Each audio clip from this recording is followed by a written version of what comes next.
2017년 2월 막 언어가 창한 날 중국 지도자 시진핑은 수도 베이징의 남쪽 약 1여명 킬로미터 6마일에 있는 농작물 밭과 오염된 습지를 조사하기 위해 소수에 가까운 고문들과 모였다. 불과 한 달이 조금 넘도록 중국이 이 지역을 국가의 하위 수도이자 도시 계획의 새로운 모델이 될 친환경적이고 첨단 기술의 중심지로 변화시키려는 시진핑의 계획을 발표하면서 이 배후지들의 미래는 급격하게 바뀔 것이다.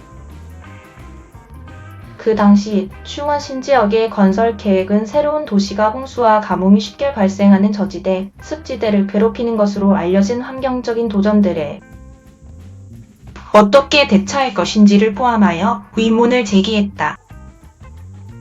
베이징과 슝안이 위치한 허베이성을 둘러싼 이러한 의문들이 6년 만에 돌아왔고, 이는 7월 말과 8월 초에 수십 명의 목숨을 앗아가고 150만 명 이상의 사람들을 쫓아낸 기록적인 비와 홍수의 결과와 씨름하고 있기 때문이다. 수십 개의 국영 기업체들의 사무실이 건설 중인 슝안의 주요 도시 지역들은 주요 홍수를 보고하지 않았다. 그러나 주변의 황폐화는 홍수가 잘 발생하는 평야에 수십억 달러의 도시를 건설하기로 한 결정에 대한 우려를 강조한다. 이것은 또한 슝안의 건설 이래 이 지역에서 가장 심각한 홍수 사건이었던 폭풍으로부터 홍수를 관리하기로 결정한 관리자들의 결정에 어떻게 영향을 미쳤는지에 대한 의문을 제기한다. 7월 말 폭우가 이 지역으로 이동하면서 중국의 홍수 통제 고위 관리들이 그들의 대응 계획을 실행하기 위해 만났다. 그들의 우선순위 중 하나는 수도 베이징과 슝안을 절대적으로 안전하게 유지하는 것이었다.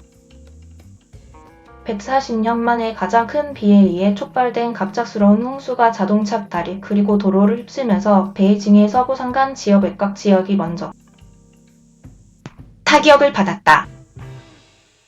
더 하류에 있는 당국자들은 산에서 쏟아져 나와 허베이성 평원의 도시, 마을 그리고 농경지를 스치듯 통과하며 강으로 흘러들어가는 홍수물을 어떻게 관리할 것인지에 대해 어려운 결정을 내려야 했다.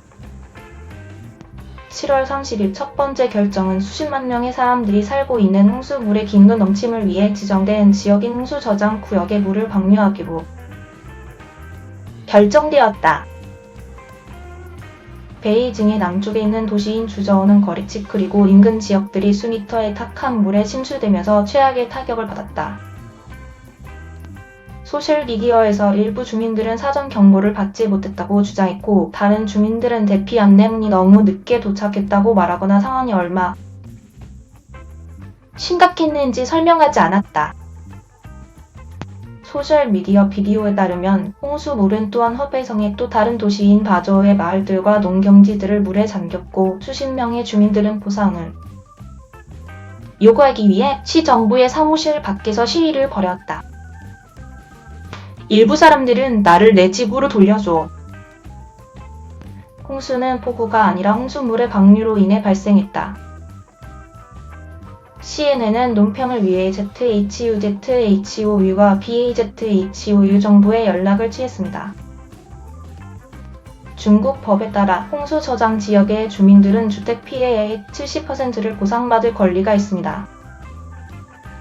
ZHUZHOU와 허베이의 다른 곳에 홍수물을 방출하는 것에 대한 결정이 수도 베이징 XIONGEN과 항구 도시인 텐진에 미치는 영향은 최소화하기 위해 결정되었다는 관리들의 제안도 반발을 일으켰습니다. 특히 허베이의 당대표인 리 YUEFENG는 그가 그 지방을 베이징의 해자라고 불렀을 때 일부 사람들을 화나게 했습니다. 검열관들은 후에 중국 인터넷에서 그의 논평을 지웠습니다. 전문가들은 물의 속도와 강도, 저수지, 수위 그리고 홍수 관리에 대한 기존의 지침과 규제를 포함하여 홍수물이 어떻게 그리고 어디서 방향을 바꾸었는지를 결정했을 수 있다고 말합니다. 그리고 관리들의 투명성이 부족한 가운데 왜 결정이 내려졌는지는 정확하게 불분명합니다. 그러나 XIONGAN으로부터 109강을 따라 상류로 30마일 떨어진 ZHOU의 경우 시진핑의 꿈의 도시를 보호하라는 반복된 고위급이 요구와 그곳의 방어가 어떻게 홍수물에 맞서는지에 대한 우려가 역할을 했을 수 있다고 전문가들은 말합니다. 7월 20일 폭풍에 대비하여 중국의 수자원 장관인 리 지유호와 EIN즈는 관리들에게 홍수를 XIONGAN의 주변 밖에 유지하고 새로 건설된 제랑에 대한 홍수 조절 압력을 줄이기 위해 홍수 전환 계획을 세우라고 명령했습니다. 호주 국립대학의 박사후 연구원인 HONGZHANG주는 새로운 홍수 조절 기반 시설을 고려할 때 당국이 XIONGAN에 대한 압력을 선제적으로 완화하기 위해 ZHOZHU에 물을 방출했을 가능성이 있습니다라고 말했습니다. 더 작은 도시와 시골 지역을 희생시킴으로써 더 큰 도시들을 보존하는 것이 중국과 다른 지역에서 주요 홍수 관리 전략이 되어 왔다고 그는 덧붙였습니다. 중국 지질학자인 텐자오는 ZHOUZHU의 홍수의 일부를 중단시키고 하루에 도착을 지연시킬 수 있었다고 말했습니다.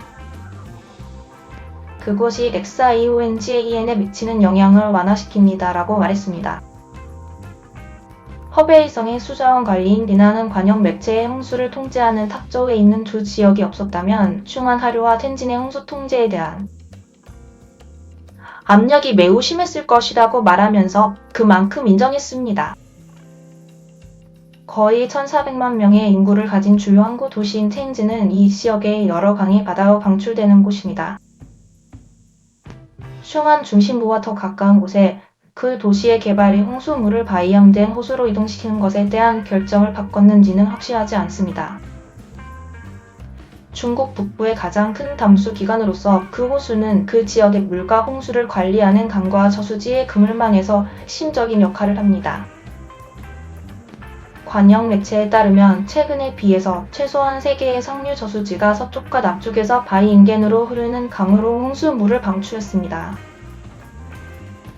그러나 북쪽으로는 바이양겐과 슌안 남쪽으로 흐르는 바이양겐을 연결하는 운하가 홍수의 절정이 오기 전에 폐쇄되었습니다. 대신 급류는 훨씬 더 넓은 홍수 통로를 통해 동쪽으로 마을들이 침수된 바저우 근처의 둥덴 홍수 저장 구역으로 안내되었습니다. 당국은 왜 이 결정이 내려졌는지 또는 특별히 슌안을 보호하는 것이 요인이었는지에 대해서는 밝히지 않았습니다.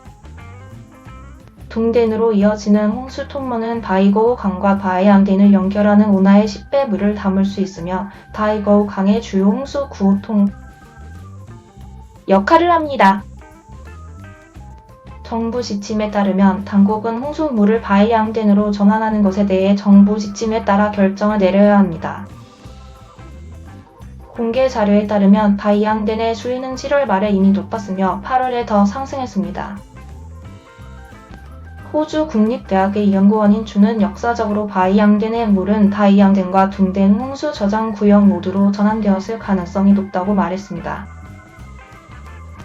중국 연구원들에 따르면 이 지역이 30년 만에 최대 홍수를 맞은 1996년 8월에 바이양겐 호수는 바이양겐과 둥덴 홍수물의 30%를 차지했다고 합니다. CNN은 중국 수자원부와 허베이 지방수자원부에 논평을 요청했습니다. 때때로 비용이 많이 드는 것으로 입증되는 불완전한 홍수 조절 시스템에 의존하는 것은 중국만이 아닙니다. 많은 국가들이 큰 폭풍 후에 침수된 홍수물을 건조한 땅으로 방류하는 것과 관련된 시스템을 가지고 있습니다. 미국에서는 미시시피 강에 여러 개의 홍수 통로가 있습니다. 이것은 때때로 거주민이 있는 지역을 포함하여 농경지의 홍수로 이어졌습니다. 그러나 홍수 저장 구역의 지정이 도시화를 따라가지 못했을 수도 있는 중국과는 달리 그러한 시스템은 일반적으로 인구가 많은 지역의 홍수를 일으키지 않습니다. 허베이성이 최근에 비를 처리하기 위해 궁극적으로 개방한 7개의 홍수 저장 구역에서 약 84만 7천 명의 사람들이 대피했습니다. 중국 관리들이 문제를 알고 있었다는 징후가 있습니다. 홍수가 나기 전에 7월 말에 이 지역의 물관리단체는 홍수 저장 구역의 사용과 흉암 건설을 포함한 이 지역의 급속한 발전 사이의 갈등이 증가하고 있다고 인정했습니다. 그러나 중국에 최근 지난 이후 CNN과의 인터뷰에서 전문가들은 다음번에는 그렇게 높은 비용이 들지 않도록 하기 위해 비상관리 시스템을 재검토하고 흉안을 포함한 이 지역의 관리들 간에 더 강력한 조정을 요구했습니다. 전문가들은 중국에서 홍수 비상사태를 관리하는 결정을 내리는 데 있어서 복잡한 권한과 관할권 체계가 당국이 이러한 위기에 얼마나 잘 대처하는지에 영향을 미친다고 제안했습니다. 베이징 텐진어베이 지역은 꽤 크고 대부분 홍수 사건의 관리는 이 지역의 한 당국에 의해 집중되지 않습니다. 그것은 다른 부서와 다른 정부 기관에 의해 나뉘어져 있습니다. 라고 중국의 노팅엄 인보 대학의 지기학 대학의 레미아이에 라이팽이 말했습니다. 미래에는 분명히 큰 강 유역 규모에서 통합적인 홍수 사건 관리에 대해 생각하기 시작하는 것이 좋을 것입니다. XIONGA에는 전 지도자 덩 샤오핑과 연결된 붐비는 해안 기술 중심지 선점과 또 다른 전임자인 장 점인이 이끄는 상하이의 푸동칭 고일 반짝이는 금융 중심지에 대한 시진핑의 대답으로 널리 보여집니다. 그러나 그곳의 상대적으로 낮은 고도와 넓적한 습지는 중앙정부가 그 도시에 대한 계획을 발표했던 2017년에 이미 홍수 위험에 대한 염려를 높였습니다. 그 당시에 그 지역의 환경을 평가하는 전문가들은 만약 인구가 500만 명에 이른다면 XIONCAN 친구에 개발된 부분의 최대 절반이 되면 수준의 홍수가 발생할 때 위험에 처하게 될 것이라고 발견했습니다. 신구는 수자원의 부족, 지표수의 심각한 오염, 높은 호수 재해 위험률과 관련된 일부 문제들이 있는 반면 명백한 위치 이전, 풍부한 토지, 자원을 가지고 있습니다. 라고 그들은 중국 과학원에 의해 출판된 평가에서 썼습니다. 그러나 허베이, 텐진, 베이징 개발 전문가 그룹을 이끌었던 전 상하이 시장인 저명한 기술자이자 정치인 시건디는 홍수 우려를 경시했습니다. 국영 매체에 의해 보도된 그 당시 발언의 설명에 따르면 시건디는 그 장소가 선정된 이유에 대해 전통적인 중국 철학과 2차 세계대전 동안 일본의 침략에 대항하는 게릴라식 전투 장소로서의 습지의 국가적인 중요성을 포함하여 다른 이유들을 지적했습니다. 그럼에도 불구하고 그 새로운 도시는 이웃들보다 훨씬 우월한 방어를 갖추고 있습니다. 그것은 물을 흡수할 수 있는 투과성 있는 도시 표면과 같은 특징들 뿐만 아니라 200년에 한 번만 볼 수 있는 강도의 홍수를 견딜 수 있는 기반 시설을 포함합니다. 베이징보다 더 친환경적이고 방향된 습지의 복원을 지원하는 것을 목표로 하는 그 도시의 건설은 자연적인 도전을 피하기 위해 대규모 엔지니어링을 사용한 사며등과 같은 다른 야심찬 중국 프로젝트를 상기시킵니다. XIONGA에 관한 한 중국에서는 만약 우리가 여기에 도시를 건설할 수 있다면 우리가 도시화와 개선된 자연 환경을 동시에 가질 수 있다는 것을 보여줄 수 있다는 것을 보여줄 수 있을 것이라고 생각하고 있습니다. 그 지역의 도시 계획을 연구하고 있는 MIT 박사 후보자인 앤드루 STO KOLS는 말했습니다. 그러나 CONGA의 홍수 위험은 그 지역이 2035년까지 현대 도시가 되겠다는 시의 비전을 충족시키기 위해 개발됨에 따라 그리고 아마 그 주변 지역을 확장함에 따라 증가할 가능성이 있습니다. 전문가들은 증가하는 인구와 증가하는 경제적인 발전이 기후변화와 마찬가지로 그 위험을 악화시킬 수 있으며 이는 극단적인 날씨를 더 자주 더 격렬하고 예측할 수 없게 만들 수 있다고 말합니다. 그러나 이번에는 XIONGAN의 북쪽과 동쪽에 있는 마을들이 물에 잠긴 채로 남아있고 일부 주민들은 집으로 돌아가기 전 최소 몇 주 전에 직면하고 있음에도 불구하고 XIONGAN 신지역 정부는 지난주에 평소와 같이 사업을 재개할 것을 촉구하는 기사를 게시했습니다. 그곳에서는 가족들이 공원을 거닐고 체육관에서 땀을 비내리는 모습과 신도시 건설 일을 하는 건설 노동가들의 모습이 화려한 사진에 담겼습니다.